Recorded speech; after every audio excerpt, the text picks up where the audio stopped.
आजकल shorts and reels पे अलग ही मैस्कुलिनिटी वाली बकवास चल रही है। आधे लोग बोल रहे हैं कि अपनी मैस्कुलिनिटी एम्ब्रेस करो, आधे लोग बोल रहे हैं कि men should be more feminine. Welcome back to be your best. मैं हूं सान कालरा और आज सब सॉर्ट कर दूंगा मैस्कुलिनिटी क्या है, क्यों है, कैसे। बट सबसे पहले ये क्लियर करते हैं कि जो सब बोल रहे हैं कि men have become less masculine वगैरह, क्या वो सच है? अब देखो, बिना ये बोले कि ये सही है या गलत है, it is true that the modern man is moving towards an androgynous role, मतलब कि एक मिक्स ऑफ फेमिनिन और मैस्कुलिन। लेकिन आपको ये नहीं भूलना है कि कुछ मैस्कुलिन ट्रेट्स ऐसी हैं जो कि बहुत जरूरी है सोसाइटी के लिए। लेकिन इसमें आपकी भी क्या गलती है ब्रो? आप तो अभी यंग हो और सोसाइटी ने आपको ये बोल दिया है कि भाई नहीं, जो अभी का सिस्टम है वो बहुत टॉक्सिक है, ये पेट्रियार्की टॉक्सिक है, और आपको ये बोला है कि भाई मैस्कुलिनिटी उसकी तो जरूरत ही नहीं है तुम्हें बिल्कुल भी। अब देखो, मैं ये नहीं कह रहा कि सोसाइटी में मेन ज्यादा जरूरी है या वुमेन ज्यादा जरूरी है, नहीं, दोनों जरूरी है। और मेन के लिए वुमेन जरूरी है, वुमेन के लिए मेन जरूरी है, लेकिन एज अ मैन आपके लिए मैस्कुलिन ट्रेट्स जरूरी है। दूसरी चीज, फैक्ट्स में बात करते हैं। एवरेज टेस्टोस्टेरोन लेवल्स बहुत कम हो चुके हैं। टेस्टोस्टेरोन क्या होता है? मेल हार्मोन, वो हार्मोन जो कि डिफाइन करता है कि आप एक मैन हो। अब जो नेचुरल मैस्कुलिन ट्रेट्स होती है ना, कंपेटिटिवनेस, स्ट्रेंथ, फिजिकल वाली, वो सब आपके टेस्टोस्टेरोन से ड्राइव होती है, जो कि इस टाइम पे पूरी जनरेशन का कम है पिछली जनरेशन से। आप अपना टेस्टोस्टेरोन कंपेयर करोगे अपने पापा की जनरेशन से या फिर उनके पापा की जनरेशन से या उनके पापा की जनरेशन से, आपको अपने वाले में बहुत बड़ा डिक्लाइन दिखेगा। बट इसमें आपकी भी क्या गलती है भाई? आपको गंदे गंदे अनहेल्दी प्रोडक्ट्स के एडवर्टाइजमेंट्स दिखते हैं, आप वो घटिया चीजें खाते हो, या तो मोटे हो रहे हो या पतले और साथ में तोंद निकली हुई है, मसल कुछ है नहीं बॉडी में, दाढ़ी टाइम पे आ नहीं रही, प्यूबर्टी की सारी रेंज खराब हो रही है। ये सब सोसाइटी ने आपसे करवाया है। थर्ड पॉइंट, अपने आसपास देखो, मेन बहुत ज्यादा वल्नरेबल हो गए। देखो भाई, आपने स्कूल में चार्ल्स डार्विन के बारे में पढ़ा होगा, आपने थ्योरी पढ़ी होगी सर्वाइवल ऑफ द फिटेस्ट। अब आपके फैमिली एंड फ्रेंड्स जैसे भी हो, लेकिन ह्यूमैनिटी की अगर बात करी जाए, everyone is greedy and selfish and आपको कच्चा चबा जाएंगे लोग। और ये चीज ना हमारे खून में है, और स्पेशली हम इंडिया में रहते हैं जो कि एक डेवलपिंग कंट्री है। यहाँ पे किसी ने एक छोटा सा साइन देखा ना कि आप वीक हो रहे हो किसी एक मोमेंट पे, उसी टाइम वो उसका फायदा उठाएगा इंसान। और ये हो ही है आजकल की सोसाइटी में, सब वल्नरेबल हुए पड़े हैं, सब अपने इमोशंस खुलने में दिखा रहे हैं। अब मैं ये नहीं कह रहा कि आपके इमोशंस गलत हैं या उनको एक्सप्रेस मत करो, बट पूरी दुनिया को थोड़ी ना दिखाने सोशल मीडिया पे जा जाके स्टोरीज डाल रहे हो, मैं रो रहा हूँ, मैं सैड हूँ, ये हूँ, कोई आके भाई मुझे हग मिल जाए, बस उससे आपकी कोई प्रॉब्लम सॉल्व नहीं हो रही है। और ना सब लोगों ने आपको ऐसा बिलीव करवाया है कि ये जो सब मैस्कुलिनिटी की बातें हैं और अपनी अंदर की मैनली चीजों को एम्ब्रेस करना, वो टॉक्सिक है। अब सोसाइटी तो उसको टॉक्सिक बोलेगी, लेकिन एक्चुअल में सोसाइटी की फट रही थी आपसे। एंड ऑब्वियसली अगर आप एक इंडिपेंडेंट इंसान हो, आप फिजिकली स्ट्रांग हो, आप डिसिप्लिन्ड हो, आपको पैसा कमाना आता है, आप फोकस कर पाते हो चीजों पे, तो दुनिया के लिए तो आप एक खतरनाक आदमी हुए ना, क्योंकि आपको कोई कंट्रोल नहीं कर सकता। और यही जब देखेंगे वो जो वीक मैन और वीक वुमन है, तो उनकी तो फट जाएगी। तो वो क्या करते हैं आजकल की दुनिया में? वो कहते हैं हाय ये तो टॉक्सिक है, ये तो टॉक्सिक है। तो फिर आप क्या करते हो? आप कहते हो नहीं नहीं भाई, ज्यादा मैनली नहीं बनूंगा मैं सबके सामने। और जैसे आप अपनी मैस्कुलिनिटी को दबा देते हो, तो आपको लगता है अरे वाह, अब तो मैंने मैनली नहीं एक्ट कर रहा सबके सामने, अब तो मुझे रिवॉर्ड मिलेगा कुछ। लेकिन आपको मिलता क्या है? फ्रेंड से धोखा, आपकी बंदी आपको छोड़ के चली जाती है, लोग आपको मैनिपुलेट करते हैं। और इसीलिए मैक्सिमम लोगों की बंदियां भी नहीं बन रही, क्योंकि आपको लग रहा है मैनलीनेस छोड़ के कि अगर बंदी पटाने पे फोकस करेंगे तो कुछ बहुत उखड़ जाएगा। लेकिन आप ये नहीं रियलाइज कर रहे हो, अगर आप मैनलीनेस पे फोकस करके, खुद पे फोकस करके अपने आप को हाई टियर इंसान बना लो, तो बंदियों वाला सेक्टर आपकी लाइफ का इतना सॉर्ट हो जाएगा कि आप सोच भी नहीं सकते। तो भाई अब आते हैं कि आजकल की सोसाइटी में आप मैस्कुलिन कैसे रहो आखिर। मतलब बढ़िया है कि इतनी सारी वीडियोस बन रही हैं आजकल मैस्कुलिनिटी पे, नहीं तो फिर सारे लोग सोसाइटी के अंदर ही दब जाते, क्योंकि सोसाइटी तो आपको बर्बाद करने के लिए ही बनी है। ये लॉजिक समझो आप। सर्वाइवल ऑफ द फिटेस्ट का यही मतलब है कि प्रॉब्लम्स बढ़ती जाएंगी और उसमें से लोग छनते जाएंगे। फिर चाहे वो रील्स पे आने वाली हॉट लड़कियां हो या फिर दुनिया जहान की डिस्ट्रैक्शंस हो, जिससे आप फोकस ही नहीं कर पा रहे आपकी मेन चीजों पे, सारी टैक्टिक्स लगा देती है सोसाइटी कि आप अपना बेस्ट वर्जन ना बन पाओ। तो इसीलिए ट्रू मैस्कुलिनिटी समझने के लिए आपको कुछ कॉन्सेप्ट्स अपनी लाइफ से हटाने होंगे, अनलर्न करना पड़ेगा। ये वो कॉन्सेप्ट्स हैं जो आपको इस टाइम पे भी सोसाइटी सिखा रही है, और बचपन में भी उनका गलत फॉर्म आपको सिखाया गया। आप उस टाइम पे आपको कोई बड़ा भाई नहीं था मेरे जैसा, तो इसलिए आपको नहीं पता हो। और वैसे मैं आपको एक बात बताऊं, ये इररिस्पेक्टिव ऑफ जेंडर लोगों को अपनी लाइफ में लगाने चाहिए। अगर आप एक लड़की भी हो, बाय चांस देख रहे हो वीडियो, तो ये पॉइंट्स आपके लिए भी हैं, क्योंकि मैं ऑनेस्टली मानता हूं कि हाई टियर पे तो लड़का लड़की दोनों को ही होना चाहिए ना। मैं तो चाहता हूं मेरे जितने भाई ये वीडियो देख रहे हैं वो सब एक हाई टियर इंसान बने, 8 on 10, 9 on 10, 10 on 10 बने, और फिर जिन लड़कियों के साथ वो रहे वो भी 8 on 10, 9 on 10, 10 on 10। लेकिन लेकिन हाँ, जिन कॉन्सेप्ट्स की मैं बात करने वाला हूँ वो ट्रेडिशनली आदमियों के अगेंस्ट ही बनाए गए हैं, और मतलब मेरी ऑडियंस भी 99% लौंडे ही है, तो उनकी तरफ फोकस है। सबसे पहली चीज है, यार मेरे साथ ही ऐसा क्यों होता है, यार सारी दिक्कतें मेरे पे ही क्यों आती हैं। और इस चीज पे ना बहुत सारी आपको रील्स शॉर्ट्स देखने को मिलेंगी जिसमें यही बोलते रहते हैं, यार मेरे साथ बुरा हो रहा है, ये हो रहा है, वो हो रहा है, वो उसको फनी तरीके से प्रोपगेट कर रहे हैं सबके सामने, और फिर सबको लगता है हाँ यार रिलेटेबल है, सही बात है, सही कह रही है। तो इस चीज से ना आपके दिमाग में ये बन रहा है कि हार्डशिप्स और मुश्किल टाइम तो एग्जिस्ट ही नहीं करने चाहिए। और जब आप सोचते हो ना यार मेरे साथ ही क्यों हो रहा है, ये तो बहुत अनफेयर है, हर बार मेरे साथ ही ऐसा क्यों होता है, जब आप ऐसे सोचते हो ना, आप ये नहीं रियलाइज कर पाते कि इस मुश्किल टाइम से जब आप निकलोगे तब आप लेवल अप होके निकलोगे। आपका दिमाग और आपका दिल वहीं से बनता है उन मुश्किल टाइम से। फिर चाहे वो आपकी मेहनत करने की कैपेसिटी हो, फिर चाहे वो आपकी फोकस करने की कैपेसिटी हो, वो मुश्किल टाइम से बनती है। आपको क्या लगता है जो टॉप वाले एथलीट्स होते हैं, विराट कोहली है, धोनी है, कोबी ब्रायंट है, फलाना ढिमकाना, इतने सारे हैं, ये इतने ग्रेट कैसे बने? और उन्होंने जान के अपने आप को ऐसी सिचुएशंस में डाल दिया। चलो ये तो सारे एग्जांपल्स ऐसे हो गए जिनके बारे में आप इंटरनेट पे भी पढ़ लेते हो। मैं आपको एक पर्सनल एग्जांपल देता हूँ। मैं खुद इतनी अलग अलग मुश्किल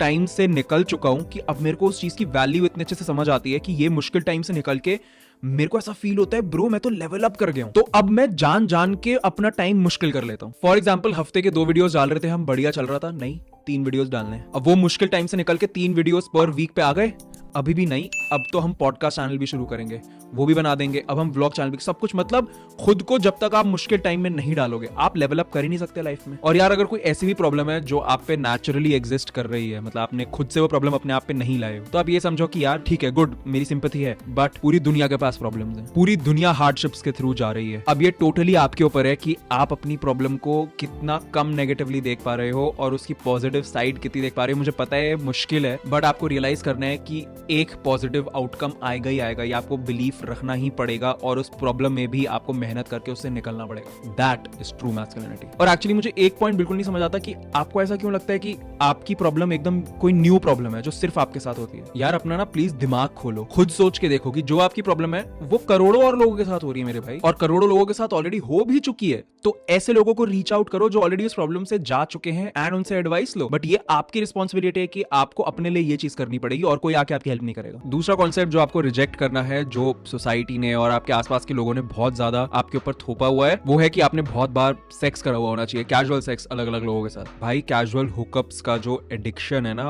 वो लिटरली ब्रो पॉर्न से भी गंदा एडिक्शन है। वो सिर्फ आप एक फालतू का नंबर बढ़ाने के लिए कर रहे हो कि मैंने इतनों के साथ कर लिया, मैंने इतनों के साथ कर लिया। ना ही सिर्फ आप अपना और सामने वाले टाइम और पैसा वेस्ट कर रहे हो, साथ में आप कुछ सॉलिड नहीं बना पा रहे। आप एक ऐसी रिलेशनशिप नहीं बिल्ड कर रहे जहां पे आप और सामने वाला दोनों ग्रो करो। और लिटरली ऐसा कोई सही तरीके से सक्सेसफुल इंसान नहीं है, मैं क्रिमिनल्स की बात नहीं कर रहा, जो कि मल्टीपल लड़कियों को चेस करता हूं। अब मैं ये नहीं कह रहा कि कैजुअल सेक्स एकदम ही फालतू चीज है, मैं तो बल्कि ये मानता हूं कि एट अ यंग एज अगर आप एक प्रोटेक्टेड तरीके से कंसेंचुअल सेक्स कर रहे हो, it is a good thing. लेकिन इस चीज को अपनी लाइफ का एक इंपॉर्टेंट पार्ट बना लेना कि मेरे को तो मल्टीपल लोगों के साथ करना ही है ताकि मेरे को अच्छा फील हो, वो गलत है। और मेरे को सबसे ज्यादा नफरत इस वाले आइडिया से हो रही है जो आजकल काफी वायरल हो रहा है, जिसे स्पेशली टेट बोलता है आपका, कि शादी भी मल्टीपल लड़कियों से करो और शादी हो भी जाए उसके बाद भी अलग अलग लड़कियों के साथ जाके सेक्स कर सकते हो। भाई देखो, एक मैस्कुलिन मैन ने अगर कमिटमेंट करी है अपनी गर्लफ्रेंड से या अपनी वाइफ से, तो एक मैस्कुलिन स्ट्रॉन्ग मैन उस पे टिकता है। एंड अगर आपको वो कमिटमेंट नहीं कंटिन्यू करनी तो आप पहले उस इंसान से ब्रेकअप करो या डिवोर्स करो और उसके बाद जो भी करना है वो करो। लेकिन आजकल के ये जो वीक लो टियर मैन है, उन्होंने क्या बना दिया है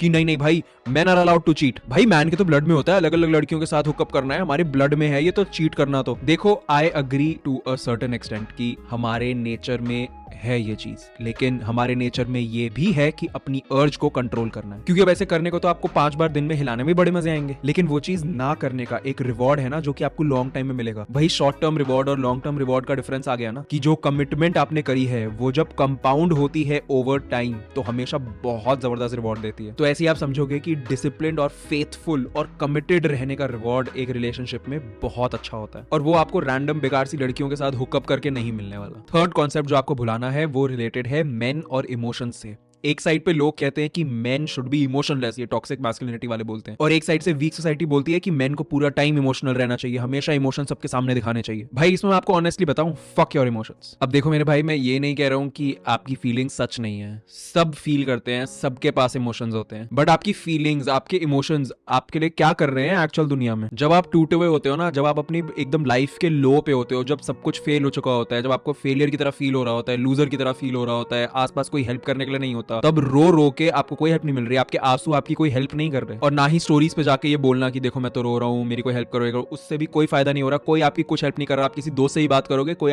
दोस्त आपकी कोई हेल्प नहीं कर सकता, कोई फैमिली आपकी कोई हेल्प नहीं कर सकते, वो बस आपके एड्रेस कर सकते हैं इमोशंस, वो आपके साथ दुखी हो सकते हैं, आपके अच्छे दोस्त और अच्छी फैमिली। अल्टीमेटली इस दुनिया में आपको कंट्रोल लेना है अपनी लाइफ का। तो जब आप लूजर की तरह फील कर रहे हो, जब आप एक्चुअल में किसी चीज में फेल कर रहे हो, आपकी बंदी आपको डंप कर गई, या फिर आप किसी एग्जाम में फेल हो गए, या फिर आपको पैसों का लॉस हो गया, या कुछ और लॉस हो गया, उस टाइम पे जो आप दुखी फील करते हो वो वैलिड है, वो सही है, आपको दुखी फील होगा, उस दुख को एक्सेप्ट करो। लेकिन वो दुख थोड़े टाइम के लिए एक्सेप्ट करने के बाद आपका मेन फोकस तब भी यही रहना है कि मैं वापस कैसे इस एग्जाम को क्रैक करूं, मैं वापस कैसे पैसे बनाऊं, मैं एक न्यू बंदी कैसे ढूंढूं जो कि मेरे साथ सही अलाइन हो, मैं अपनी लाइफ को हैप्पी कैसे बनाऊं, सक्सेसफुल कैसे बनाऊं। और ये सिर्फ आप सोच सकते हो, और ये आपकी ही रिस्पॉन्सिबिलिटी है, कोई आपकी हेल्प करने नहीं आएगा। चलो इस चीज का मैं आपको एक एग्जांपल देता हूं, ठीक है, समझाने के लिए। मान लो कि आपने एक एंट्रेंस एग्जाम फेल कर लिया और आपका सही कॉलेज में एडमिशन नहीं हुआ, या फिर आप जिस कंपनी में नौकरी करना चाहते थे उस कंपनी में आपकी जॉब नहीं लगी, तो उस वजह से आप बहुत दुखी हो, आप रोते रहते हो, आपको बहुत रोना आता है, आप बिल्कुल सैड ही रहते हो। अब आप क्या करोगे? जाके अपने फैमिली को बताओगे, और जब आप अपनी फैमिली को बताओगे, अपनी मम्मी या पापा या बहन भाई किसी से शेयर करोगे, दुख कम होगा, आई अग्री। लेकिन वो बदले में क्या बोलेंगे? या आप अपने दोस्तों को जाके बताओगे, आपके दोस्त आपको बदले में क्या बोलेंगे? जो आपके अच्छे दोस्त हैं, घटिया दोस्त तो आपका मजाक उड़ा देंगे, जो असली दिल वाले दोस्त हैं वो आपको क्या बोलेंगे? वो बोलेंगे कि भैया यार शिट यार ऐसा क्यों हुआ तेरे साथ, चलो कोई नहीं यार, आई एम सो सॉरी, ये वो बस वो आपको सिर्फ दिलासा देंगे। एंड अगेन मैं ये मान रहा हूं कि आपका मन हल्का होगा, आप बेटर फील करोगे, लेकिन आपकी जो मेन प्रॉब्लम है वो कहीं से भी सॉल्व नहीं हुई। तेरा बेकार कॉलेज में एडमिशन हुआ है, तेरे को जाके कोर्स ढूंढने पड़ेंगे ऑनलाइन जिससे कि तू अपनी स्किल्स बढ़ा सकता है, अपना रेज्यूमे अच्छा कर सकता है। तेरी घटिया जॉब लगी है, तेरे को जाके ऑनलाइन वो कोर्सेज लेने पड़ेंगे जिससे कि अगेन तू स्किल्स बढ़ा सकता है और एक बेटर जॉब ले सकता है। पैसे इनफ नहीं कमा रहा है, जाके ऐसे कोर्सेज कर, ऐसी चीजें सीख, ऐसी स्किल्स सीख जिससे कि तू पैसे कमा पाए फ्रीलांस करके। और पैसे की कमी है तो और कम कैसे स्पेंड करना है वो सीख, एक्सेल में अपनी बजट ट्रैक कर। ये है एक्शनेबल स्टेप्स, जो चीजें आपको एक्चुअल में करनी है, जो टास्क है, ये कोई आके आपको नहीं बताएगा, ये आपको खुद फिगर आउट करना है। और बाय द वे मैं आपको ये भी बता दूं कि ये दोनों एग्जांपल, सही कॉलेज ना मिलना और सही नौकरी ना मिलना, ये दोनों मेरे साथ हुए हैं, और इसलिए मैं एक्सपीरियंस से बता रहा हूं जो बता रहा हूं, फंडे नहीं पेल रहा फालतू। चलो एक और एग्जांपल देता हूं। मान लो कि आपका ब्रेकअप हो गया, आप डंप हो गए, लड़की आप पे चीट कर रही थी मान लो, या फिर इन जनरल कोई लड़की आपसे पटती नहीं है, सारी आपको घोस्ट कर देती है, फ्रेंड जोन कर देती है, भाई बना लेती है। तो इन सब चीजों से ना बहुत दुख होता है, मैंने देखे हैं वाले दुख, और स्पेशली रिलेशनशिप टाइप का, लड़कियों टाइप का दुख इतना ज्यादा हर्ट करता है, मुझे पता है, मैंने बहुत एक्सपीरियंस किया। लेकिन जब मेरे साथ भी ऐसा हुआ था कि एक लड़की के साथ बात नहीं बन पाई थी, तब मैं बहुत दुखी हुआ था। लेकिन उस दुख का मतलब ये नहीं था कि मैं बस बेड पे लेट के रोता रहा, अपना टाइम सारा वेस्ट कर दिया और किसी चीज पे एक्ट नहीं किया। अपने दुख को एक्सेप्ट किया कि वो इमोशंस हैं, उनको एड्रेस किया कि मैं अभी बुरा फील कर रहा हूं, लेकिन साथ में अपने आप को अपग्रेड करने पे भी फोकस करता रहा। बॉडी बनाई, पैसे कमाए, स्टेटस कमाया, और अब ऐसी स्टेज आ गई है कि एकदम हाई टियर लड़कियां, जो कि ना ही सिर्फ सुंदर हैं, फिट हैं, अपने करियर में बहुत अच्छा कर रही हैं, उस टाइप की लड़कियां भाई से बात करना चाहती हैं। बट ऑब्वियसली ये सब करने में बहुत टाइम लगा, 2-3 साल लगते ही लगते हैं। इन सब पे भी एक अलग वीडियो की how to be a top tier man, इस पे एक्चुअली वीडियो नहीं बना पाऊंगा, इस पे एक वेबिनार कर सकते हैं। अगर आपको लगता है, आपको एक्चुअली अगर आप एक फ्री वेबिनार देखना चाहते हो, एक्चुअली फ्री नहीं, पेड वेबिनार होगा ताकि सिर्फ सीरियस वाले लोग आए। अगर आप एक पेड वेबिनार चाहते हो इस चीज पे, वेबिनार मतलब एक पेड, मतलब आप पैसे दोगे और फिर हम एक लाइव सेशन करेंगे, ठीक है, बट वो ज्यादा पैसे नहीं होंगे, वो बस इतने पैसे होंगे कि मैं देख लूं कि जो लोग सीरियस हैं सिर्फ वही आ रहे हो, जो लाइफ में अपग्रेड करना ही चाहते हैं। तो नीचे कमेंट्स में जरूर बताना, फिर मैं प्लान करना शुरू करता हूं। एंड ट्रस्ट मी, जब आप वो रोंदू कंप्लेन करने वाले इंसान की स्टेज से निकल के एकदम स्ट्रॉन्ग इंसान बन जाते हो ना, जो कि इमोशंस को एक्सेप्ट करके उनको साइड में रख के एक्चुअल काम पे फोकस करता है, तब आप एक अलग लेवल के माइंडसेट में पहुंच जाते हो। तब बहुत थैंक यू बोलोगे आप, क्योंकि मेरे भाई आपको अल्टीमेटली ये रियलाइज करना है कि जो इमोशंस आप फील कर रहे हो उसमें कुछ न्यू नहीं है। जिन प्रॉब्लम्स की वजह से आप वो इमोशंस फील कर रहे हो, वो प्रॉब्लम्स भी न्यू नहीं है। पूरी दुनिया किसी ना किसी प्रॉब्लम से जा रही है। आप प्रॉब्लम से जा रहे हो, आपका पड़ोसी प्रॉब्लम से जा रहा है, मैं प्रॉब्लम से जा रहा हूँ। अभी आपको वीडियो में नहीं लगता होगा, ऐसा मेरे सोशल मीडिया लाइफ में नहीं लगता होगा, लेकिन बहुत प्रॉब्लम्स है लाइफ में। लेकिन आप अपने इमोशंस को कितना साइड में रख के उन प्रॉब्लम से डील कर पा रहे हो, वो डिसाइड करता है कि आपका फ्यूचर कितना सक्सेसफुल होगा, क्योंकि आपके इमोशंस आपकी प्रॉब्लम्स को किसी भी तरीके से सॉल्व नहीं कर रहे। नेक्स्ट कॉन्सेप्ट जो कि आपको बिल्कुल रिजेक्ट कर देना है, जो आप सोसाइटी आपके ऊपर डाल रही है, वो ये है कि आजकल जो वीक लोग हैं वो आपको ये बोल रहे हैं कि अरे नहीं नहीं, जो आदमी थे वो पहले जंग लड़ते थे इसलिए इतना मुश्किल था, अब के टाइम पे तो मेन सॉफ्ट हो सकते हैं, चिल कर सकते हैं लाइफ में। नो नो नो, मैं चाहता हूं कि आप अपने आप को पुश करो और नए गोल सेट करो और हार्ड वर्क करो, इतना कि आप अनकंफर्टेबल हो जाओ, परेशान हो जाओ। और यहीं पे आती है टेट भाई की मैट्रिक्स वाली बात। मैक्सिमम लोग अपना कंफर्ट जोन छोड़ना ही नहीं चाहते। जिस सिटी में रहते हैं वही रहना चाहते हैं, पापा जो काम करते हैं वही काम करना चाहते हैं, या तो उनका बिजनेस है तो वही बिजनेस करना चाहते हैं, क्योंकि उनकी फटती है। अब मैं ये नहीं कह रहा कि भाई अपने पापा का बिजनेस मत करो, मतलब अगर कर रहे हो तो अपना एक अलग पाथ बनाओ उस बिजनेस में। अगर आपके पापा ने 10 करोड़ का बिजनेस बनाया तो आप उसको 100 करोड़ का बिजनेस बनाओ। यार, एक आदमी के पास इकलौता तरीका अपने अंदर के सामान को सॉलिड करने का ये होता है कि लाइफ में मुश्किल चीजें करके, हार्ड वर्क करके खुद को पुश करो। और यहाँ पे ना मैंने एक्चुअली ये भी देखा है कि जो टॉक्सिक मैस्कुलिनिटी वाला जो कंटेंट है उसमें आपको बोलते हैं कि मेन शुड बी फियरलेस, कि टाइगर से नहीं डर रही है, किसी टेट वेट नहीं बोला था। मेरे भाई, अगर जो आप अभी कर रहे हो ना लाइफ में, प्रोफेशनली स्पेशली, अगर वो करते हुए आपकी फट नहीं रही है ना, उतनी बढ़िया चीज कर ही नहीं रहे हो। मेरी रोज फटी रहती है कि जो हम यहाँ पे काम कर रहे हैं वो अच्छा तो चल रहा है, लेकिन कल को हमारे व्यूज आने बंद हो गए तो, कल को हमारे क्लोथिंग ब्रांड बंद हो गया तो, कल को यूट्यूब ने कुछ कम्युनिटी स्ट्राइक डाल दी तो, कल को इंस्टाग्राम का पेज बैन हो गया तो, या फिर मैंने कभी किसी वीडियो में ऐसा बोल दिया कि जिससे कुछ प्रॉब्लम हो गई तो। और ऐसे एक और चीज आप काफी ज्यादा सुन रहे होगे आजकल के जमाने में कि भाई पुराना जमाना नहीं रहा है, अब men don't need to be providers. और यहीं पे लोग ये डिस्कस करना शुरू कर देते हैं कि ट्रेडिशनल मैन और ट्रेडिशनल वुमेन के क्या रोल्स होते हैं। और इतनी सारी शॉर्ट्स और रील्स देख देख के आपने अपने दिमाग में बना दिया कि I want a traditional women जो घर चलाएगी सिर्फ, who will cook and clean and वगैरह वगैरह। Bro, are you a traditional man? खुद का तो ध्यान आप रख नहीं सकते, सामने वाली लड़की का क्या ध्यान रखोगे? देखो, अगर आपको ट्रेडिशनल मैस्कुलिनिटी के हिसाब से रिस्पॉन्सिबिलिटी लेनी है तो सिर्फ ये मत सोचो कि जो बीवी होगी उसकी रिस्पॉन्सिबिलिटी लूंगा, तो अपने घर वालों की लो, मम्मी की लो, पापा की लो। और इसी से आपको रियलाइज होगा कि men actually need to be providers. Next concept जो आपको सोसाइटी बोलती है बट आपको नहीं मानना है, वो है डोंट जज a book by its cover. देखो, एक ट्रू आदमी समझता है कि फर्स्ट इंप्रेशंस, सामने से जो पहले दिख रहा है, जो सामने वाला परसीव कर रहा है आपको पहले देख के, वो एक बहुत स्ट्रॉन्ग टूल है। भाई, आप जैसे अपने आप को प्रेजेंट करते हो ना, वो आपके लिए बहुत दरवाजे खोल सकता है दुनिया में, आपके लिए रिलेशनशिप में आना आसान कर सकता है, आपको जो लाइफ में काम करवाना है ना उसमें हेल्प कर सकता है। लेकिन यहाँ पे जो वीक सोसाइटी वाले लोग होते हैं, चाहे मैन चाहे वुमेन, वो क्या कहते हैं, नहीं नहीं भाई ऐसे थोड़ी ना होता है, किसी को भी जज नहीं करना चाहिए, वो भी उनकी लुक्स की बेसिस पे। भाई, जागो और रियलाइज करो कि आप रियल वर्ल्ड में रहते हो। घंटे से फर्क नहीं पड़ता कि आपको क्या लगता है कि ये सही बात है या नहीं है, लेकिन रियल वर्ल्ड ऐसे ही चलता है। तो इसको अपनी एडवांटेज पे यूज करो ना। और आपको अच्छा दिखाने के लिए तो इतनी सारी टिप्स हम देते ही रहते हैं चैनल पे। आप जाके हमारी फैशन प्लेलिस्ट चेक कर सकते हो, आप जाके हमारी ग्रूमिंग प्लेलिस्ट चेक कर सकते हो। और भाई, आपको अच्छा दिखाने के लिए सही बजट में हम लोगों ने तो एक ब्रांड ही लॉन्च कर दिया अपना क्लोथिंग का, जिसका नाम है अर्बन नीड्स, जहां पे हम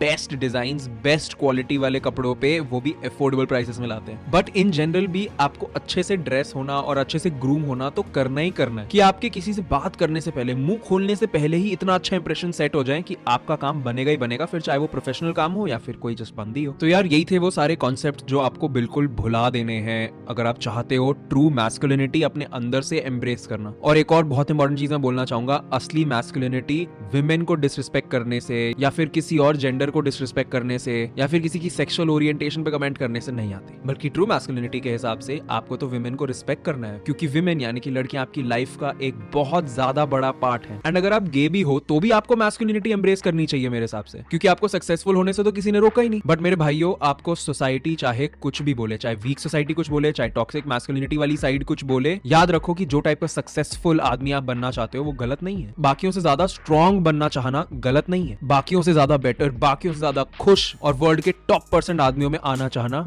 गलत नहीं है। और बल्कि मैं बोलूंगा कि ये लड़कों के लिए, लड़कियों के लिए, सबके लिए सच है। टॉप टियर बनना हमेशा बेटर है। अपने काम के, अपने खुद के दिमाग के, दिल के और साथ में अपनी फैमिली के कंट्रोल में रहना गलत नहीं है। और सक्सेसफुल होना चाहने को टॉक्सिक बोलेंगे लोग, और ये लोग कौन होंगे? जो कि वीक लोग हैं सोसाइटी के, लो टियर के लोग, क्योंकि उनकी फटती है। बस मैं इतना ही बोलना चाहता था। थैंक यू, आपने इतना लंबा वीडियो देखा। Look your best, feel your best and B your best.